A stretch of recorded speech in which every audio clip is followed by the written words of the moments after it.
Hey, deep divers. If you're looking for the inside scoop on the 2024 election, well, you've come to the right place. Make sure to hit that like button and subscribe to our channel and leave a comment below. Let's get this conversation going.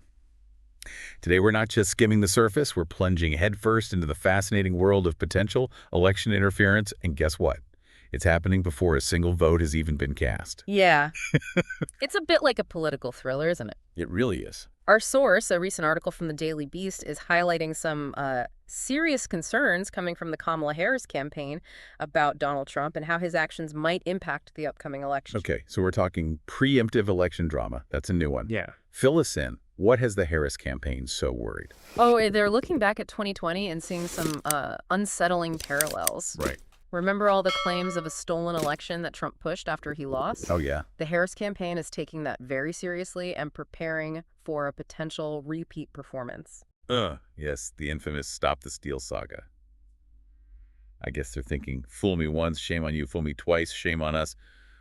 What exactly are they doing to prepare? They're being pretty tight-lipped about the specifics, Right. but senior Democratic operatives have gone on record saying they are ready for it this time around. It seems like they're studying the playbook from 2020 and anticipating Trump's moves. So it's a game of political chess, both sides strategizing and trying to outmaneuver each other. Exactly.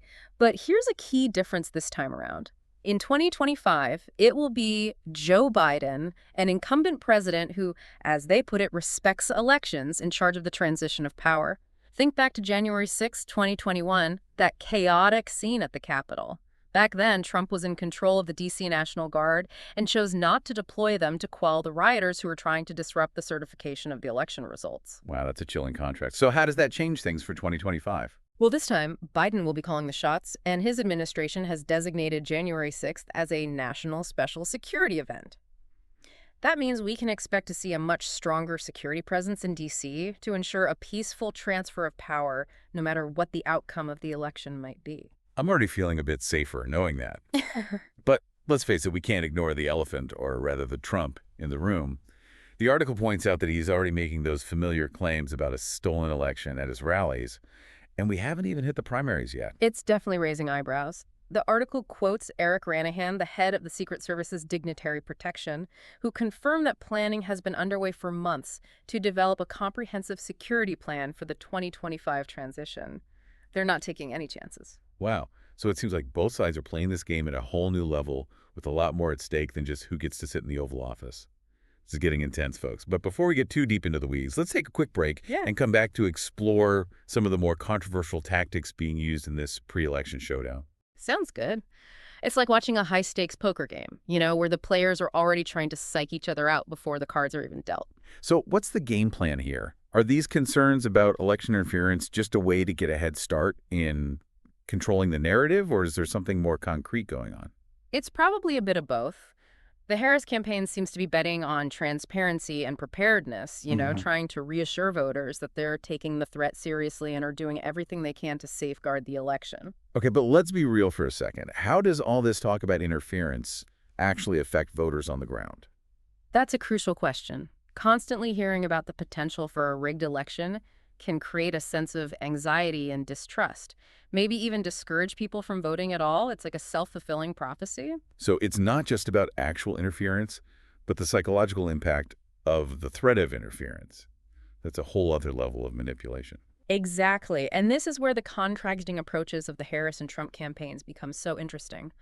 The Harris campaign is emphasizing preparation and a belief in the integrity of the system, while Trump is, well, Trump. You mean he's sticking to his usual playbook? Yeah. Casting doubt, making accusations, and generally stirring the pot. Precisely. At a recent rally, he even claimed, and I quote, "They're already trying to steal it, folks. They're using those mail-in ballots to cheat." Hold on, mail-in ballots are cheating now. Didn't he vote by mail in 2020? That's right.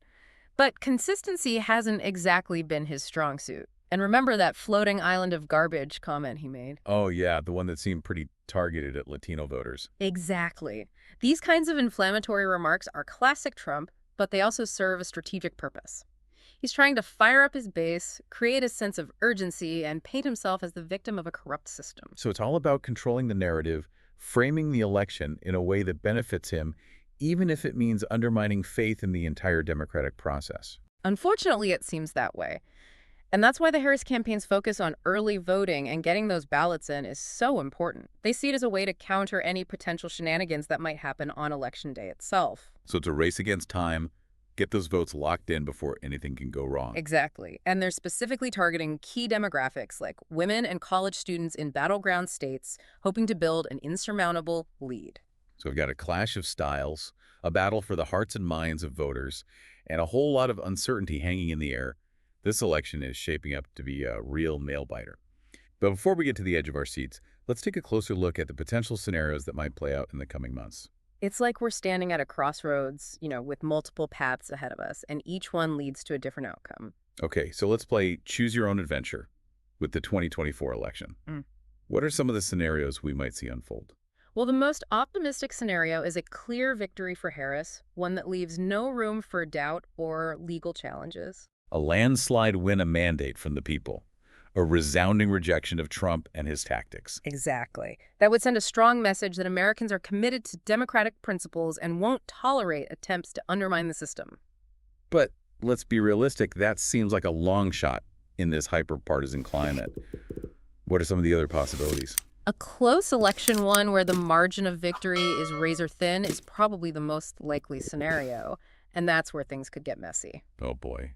Here come the lawyers that recounts the accusations of fraud, the endless media coverage. Yeah. It would be a political and constitutional earthquake with each side digging in their heels and refusing to concede. And in that kind of chaos, who knows what could happen? Protests, legal battles, maybe even violence. It's a pretty scary thought. It's definitely a worst-case scenario, but one we need to be prepared for. And it all hinges on the voters themselves. Their choices will ultimately determine which path we go down. So what's the takeaway here? What should our deep divers be thinking about as they watch this election unfold? I think the most important thing is to be aware of the forces at play, the tactics being used, and the potential consequences. Don't just blindly accept the information you're being fed.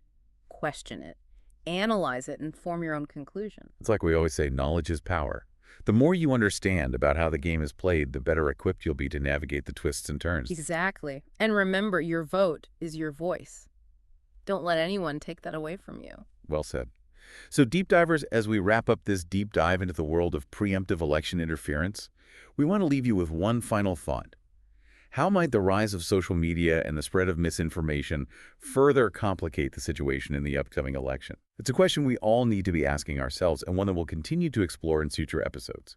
And don't forget to like, subscribe, and leave a comment below. We'd love hearing your thoughts and insights. Until next time, stay curious, stay informed, and stay engaged, because the future of our democracy depends on it.